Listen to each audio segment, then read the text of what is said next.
बार बार आते रहे, बिहार को बड़ी सौगात देकर के बिहार की और तरक्की, बिहार के और विकास। राजद ड्रामा कर रही है, उनको सब मालूम है। कल यानी 29 मई को प्रधानमंत्री नरेंद्र मोदी 2 दिवसीय बिहार दौरे पर आने वाले हैं। इसको लेकर के अब पूरी तरह से बिहार की राजनीति गलियारों की सक्रियता तेज हो चुकी है। ऐसे में इन प्रधानमंत्री के आगमन को लेकर के बिहार सरकार के मंत्री श्रवण कुमार से बातचीत किया गया और पूछा गया कि प्रधानमंत्री नरेंद्र मोदी बिहार दौरे पर आ रहे हैं और वो क्या कुछ सौगात दे करके जाएंगे। तो इन तमाम मुद्दों को लेकर क्या कुछ कह रहे हैं मंत्री श्रवण कुमार, आइए सुनाते हैं।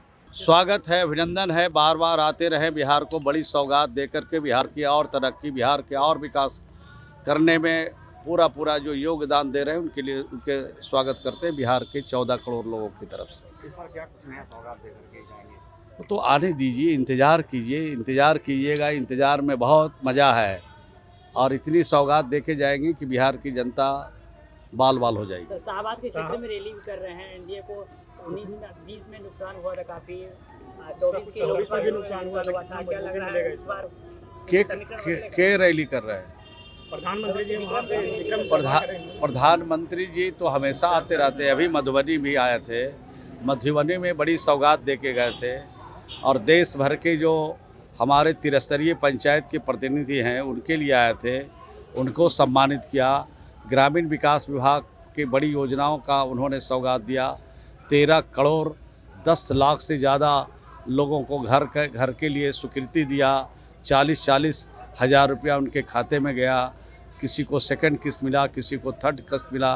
तो गरीबों के लिए और बिहार की तरक्की के लिए आते रहते हैं। तो इसमें तो हम लोग की भलाई का काम है। 14 करोड़ लोगों का विकास का काम करने के लिए आ रहे हैं, तो इसमें सब लोग को स्वागत करना चाहिए। रोड शो भी करें, क्या मुख्यमंत्री नीतीश कुमार भी साथ में रहेंगे? हमको इस तरह की पूरी जानकारी नहीं है, वो अधिकृत जानकारी कहीं से प्राप्त कर लीजिए। राजद जो है सड़कों के आरक्षण को लेकर के 65% आरक्षण को आंदोलन कर रहा था, धरना दे रहा था। राजद ड्रामा कर रही है, उनको सब मालूम है कि कोर्ट में मामला सब जुडिस है और भारत सरकार ने जाति आधारित गणना कराने के लिए जनगणना कराने का फैसला लिया है।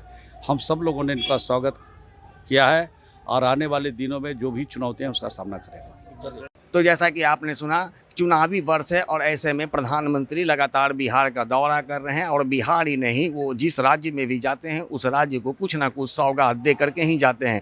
ऐसे में उन्होंने बड़ी उम्मीद जताई है कि प्रधानमंत्री इस बार जो 2 दिवसीय बिहार दौरे पर आ रहे हैं तो एक बार फिर से बिहार वासियों को एक बड़ी सौगात दे करके जाएंगे। इसके साथ ही विपक्ष के द्वारा आरक्षण के मुद्दे पर दिए जा रहे धरने पर भी उन्होंने कहा है कि अभी मामला कोर्ट में लंबित है, कोर्ट में मामला है, जिसके कारण इस पर कोई भी प्रतिक्रिया देना उचित नहीं है। चूँकि सरकार लगातार जातीय जनगणना करवाने को लेकर के प्रतिबद्ध है और उस ओर सरकार का ध्यान ज़्यादा है। इसलिए इन तमाम जो आरक्षण को मुद्दों को जबरन भुनाने का प्रयास किया जा रहा है, इसका कोई फ़ायदा विपक्ष को होने वाला नहीं है। ज्ञानेंद्र वर्मा, आर्यन खबर, पटना।